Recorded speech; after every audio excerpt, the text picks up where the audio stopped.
theme, as you all know, is about the ripple effect, and I'd like to talk to you about how different elements of our lives will ripple together, and sometimes against each other, sometimes they coalesce, to bring us forward in our lives, and particularly with its respect to health, how we feel about our health, and what we do about ill health, and what it is that we can do about that. So, let me start by asking you all to close your eyes.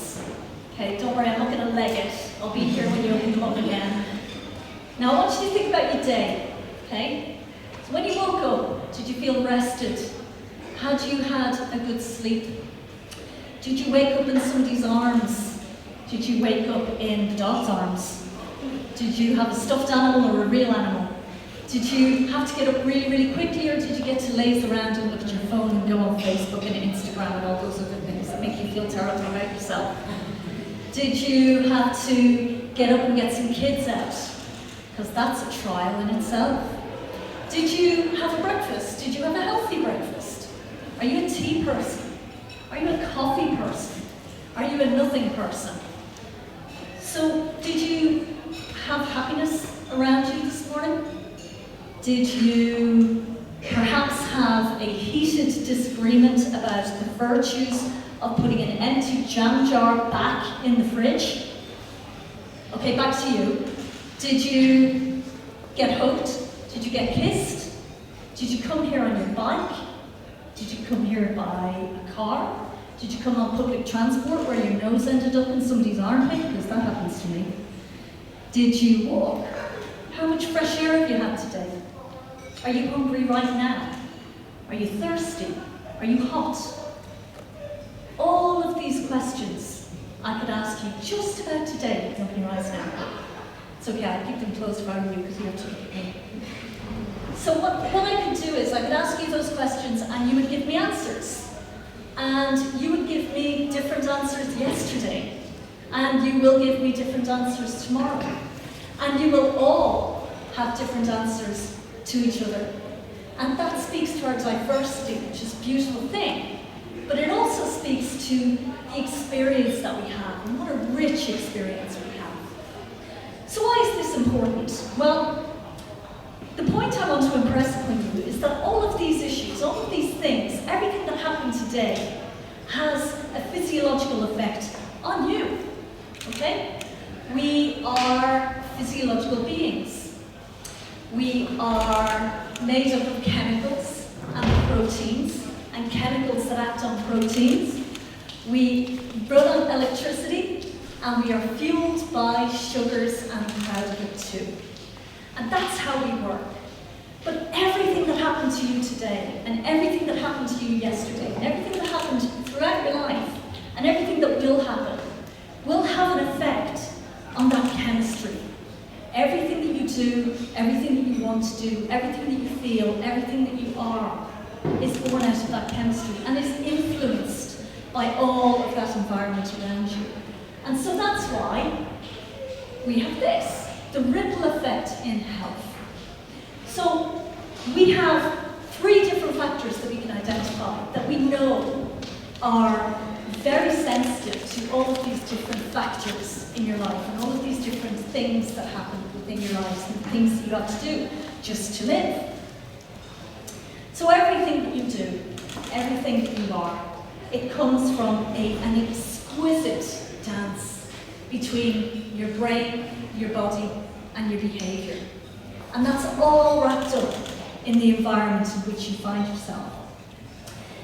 Now I have some examples as to how these interact and how they interact separately, and then we'll talk about how it is that they interact together and how that might be really important for how we go about understanding our own health, but also understanding how best to address ill health and how to keep ourselves healthy. So, there are lots and lots of examples that I could use here, but this is all about me, so I'm going to talk about me for a bit, okay? This is my brain. Isn't it beautiful?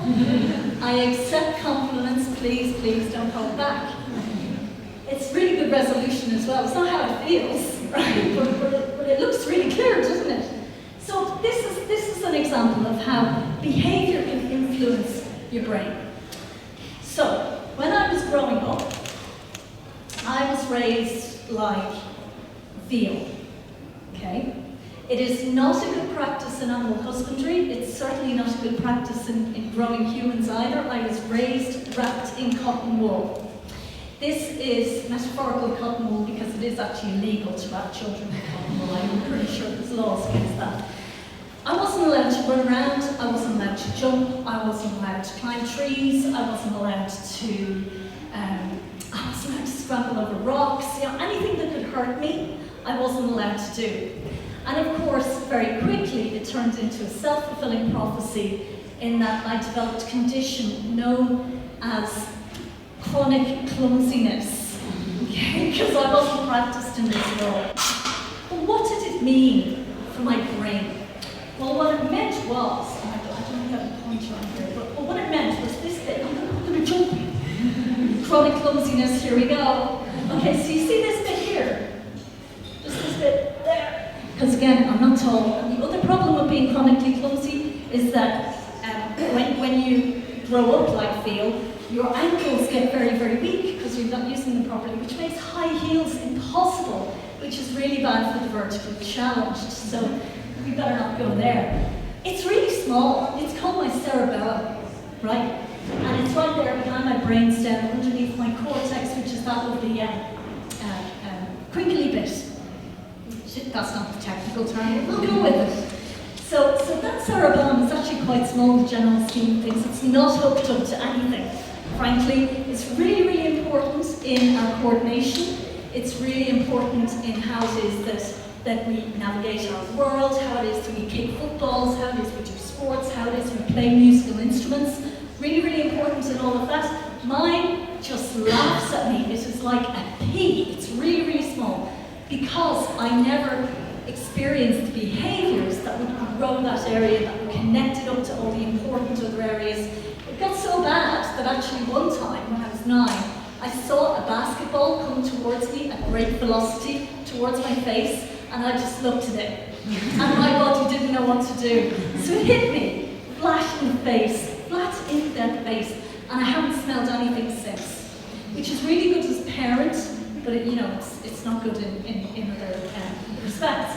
So this is something where my behaviours, or lack thereof, actually affected the development of my brain. And there's lots and lots of other examples that we could use.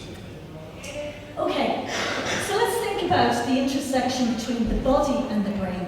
Okay, there's lots of examples about this as well, but the one that I'd like to tell you about is, if your body is low in nutrients, a particular nutrient, what it does is it sends signals off up to the brain, and it says, hey,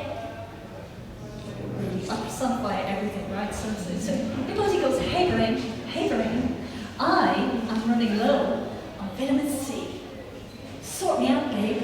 Really, that's not what my body says to my brain, but I like to think it's cooler than I am, So, so it's basically yanking the hypothalamus's chain. Now, the hypothalamus, I'm not too proud to admit, is my absolute favourite part of the brain.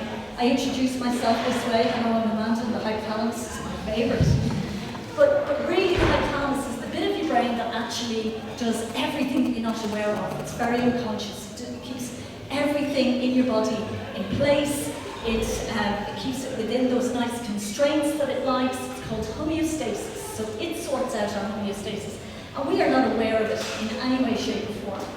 So it says, right, I'd like a little bit of vitamin C, please. And you go, oh, I'll have an apple. And you think you thought that, right? No, you didn't. It's your body yanking the hypothalamus's chain to make you create a drive to say, oh, I'll have an apple. Now people go to me, but Amanda, no, that's not true. Because we have this thing called free will. Where's our free will in this? I decide, damn it, I decide I want an apple. It comes from me. I'm going, good luck to you, because you are all of this, right?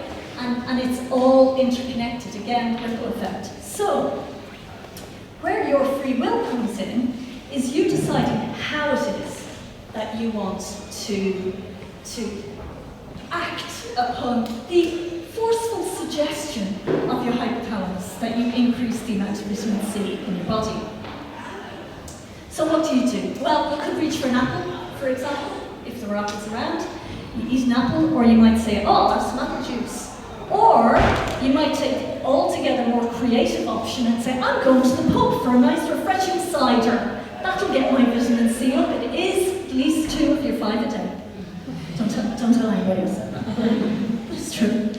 So, you have free will in terms of how it is that you affect that drive. So you may have the drive for something fatty, for example, and it's up to you whether you reach for a bag of nuts or go to McDonald's, for example. That's where your free will is. You are pretty constrained by what it is that your body is telling you that it needs, and lots of behaviours come out of that.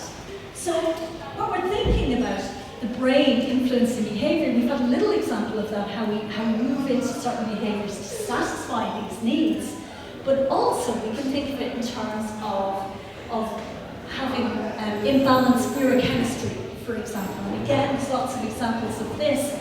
And what we try to do is use our behaviours to balance them up. And that's where our behaviours are coming from. It's a really good example of this in migraine headache, for example. And there are other kinds of headaches, and not all headaches are migraines in the same instance that not all colds are flu. But migraine's really, really interesting because it has 4 phases throughout it. 2 phases happen before you even have the pain. And lots of people who experience migraine are really, really bad at recognizing when that's coming along. But what's happening in those phases is that you have this imbalance of neurotransmitters, neurochemicals, and that's how neurons talk to each other. And it's imbalanced, and so the neurons aren't talking to each other properly at all. And so they set off a bit of a brainstorm, and that's what's happening in migraine. Now, the thing is that you can carry out behaviors to rebalance those neurochemicals. So the neurochemicals that are out of whack are things like serotonin, the happy hormone, really important in mood stabilization. Also, dopamine, very important in reward and feeling content. And also oxytocin, which is the bonding hormone, that's what we get when you have a hug. And what we see in people who have an impending migraine experience on the way, they feel tired, sluggish, mood's a bit off, but also they feel very huggy, right? They're craving intimacy, they're very needy, feeling very needy, and also they'll be carrying out behaviours like yawning and eating lots more chocolate than they usually do. So why are they doing this? Well, yawning is directly related to the balance of dopamine. And chocolate breaks down in your body to create serotonin. And intimacy is the triumvirate. It does all 3. So you get oxytocin, you get serotonin, you get dopamine. And so you're actually self-medicating. You're using your behavior to change what's happening in your brain. And there's lots and lots of different examples about this. Now, I didn't always think about how it is that we are healthy and unhealthy, and how it is we live our lives with respect to what's happening in our brain, as well as our body, as well as our behaviour, all in the environment that we find ourselves. I wasn't always like this, and in fact, I am what is known nowhere except inside my head. I am a recovering reductionist. Now, what is a reductionist? Well, let me tell you, a reductionist is somebody who believes that all their hopes, all their fears, all their dreams, all their ambitions, all their hate, all their love, everything about their lives and what they do to live, thrive and survive comes from that 1.8 bag of mostly water that lives inside their head. Okay? I mean, we're going back 25 years. I was not alone in this. This was part of the decade of the brain, and everybody thought this was really, really important, and the brain did everything, it's amazing, and if you just sort that out, then everything will be fine. And people like Francis Crick, who, along with Rosalind Franklin and James Watson, elucidated the structure of DNA. So big, illustrious characters like that. He wrote a book called The Astonishing Hypothesis, which was basically this. And to me, it was neither astonishing, nor was it a hypothesis. It was my truth, right? So this is something where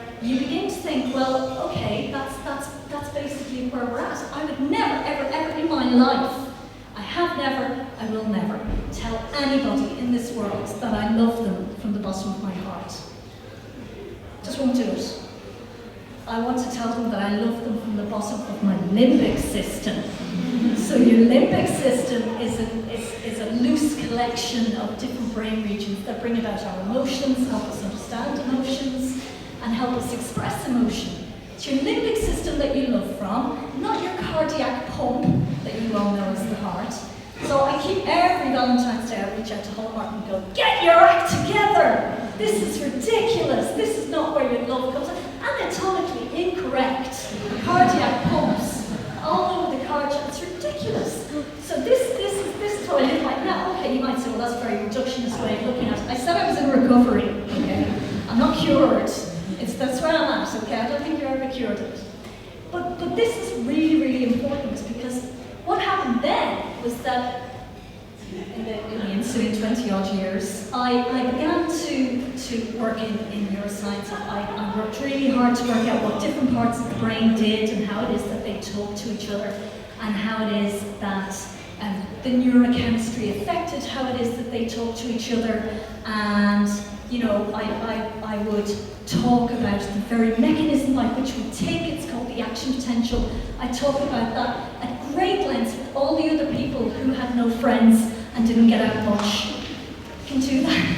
And I had a great time doing that, but I realised that actually when we're talking about chemicals, and when we're talking about the body, and when we're talking about the brain in particular, the brain doesn't live in isolation of any of these other things. So it got me thinking about looking at the interaction between what's happening in our body and how that feels, and the choices that we make in terms of our lives. So, do we go to the pub or do we stay at home? Those kinds of things, and how that then makes us feel, but how that has changed not just our body chemistry, but also our brain chemistry. And that then affects the choices that you're making on top of that. So it's an ever-decreasing and increasing cycle. It's life, right? That's just life. That's how we live it.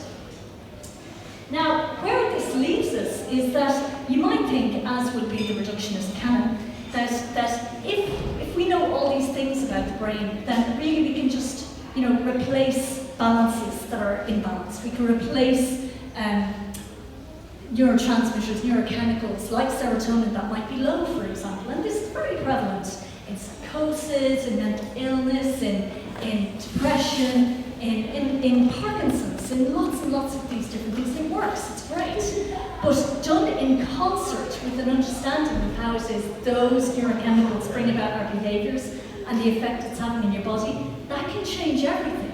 So that can have a much more powerful effect in respect of how it is that we do healthcare, because medicine doesn't think like this. It doesn't think in the round. So what medicine does is it will look at the part of you that's broken, that comes in, and they won't look at the whole of you. And it doesn't matter what speciality you go in for, that's how they will look at you.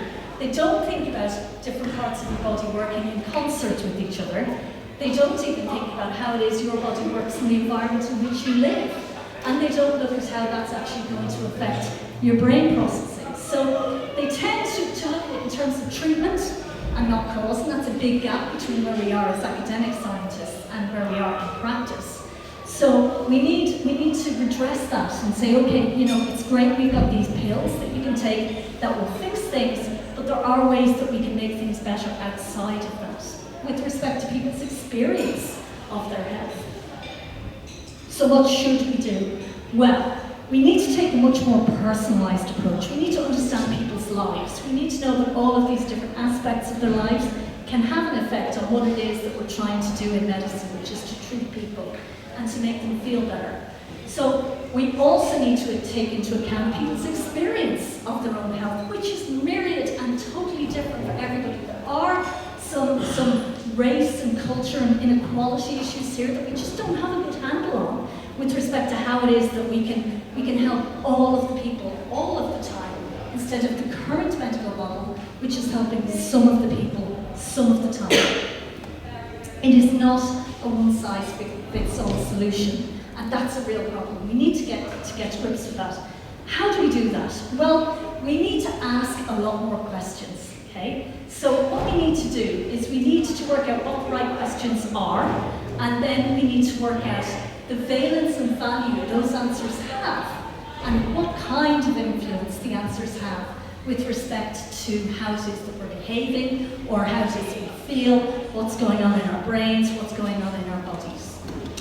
And that's, well, let's just say it's tedious, okay? But that's why we have academics, right? So that's what they do. They love asking questions, they love quantifying things, they love looking at the valence of influence and things like that. And that's what we need to do. And we need to do that for lots and lots of different aspects of illness, for all the different illnesses. And that's huge, right? But data science is here to help us. This is what we use data for. And ultimately, where we need to get to is where we can have a much more personalised approach. So we can say to you, okay, so you're not feeling great in this respect, okay, right? And we don't just say, you're not feeling great, okay, and just keep you awake at night, yeah, and you know, does it mean you can't go to work, yeah, and all those usual questions. What we need to be asking about are things that might have a bearing on your health. Do you have kids? Do you have caring responsibilities? What do you do for a job? How much money do you have? Does that affect your choices, right? Do you exercise much? Do you like the arts? Do you like music? Do you have a dog? Are you a cat person? Do you believe in a deity? All these kinds of questions, they all have a valence, they all have an influence on our health and well-being. And we don't know necessarily what that influence is across the board, but we do need to find that out. And if we do that, then that means we can get to predictive models. So we can predict who is going to be affected the most by a particular illness. And once we know that, then we can stop treating people with every single treatment that there is and target their treatment better. We will know what will work for whom, and we'll stop wasting money, and we'll stop wasting patients' time, and we'll be able to give them the right treatment the first time and improve their health and well-being that way. I have lots of examples, and you can grab me later and to ask me about when that's actually happened. But it's very, very prevalent in things like pain. It's very prevalent in things like diabetes and various other aspects like that. So it is very, very, very complex. This is something that has lots and lots of strings to it, lots and lots of ripples. But what I would say is we cannot be blinded by the complexity. Counterintuitively, through the complexity, we will find simplicity. And from a whisper to a roar, this is how we're going to make healthcare better. So thanks very much.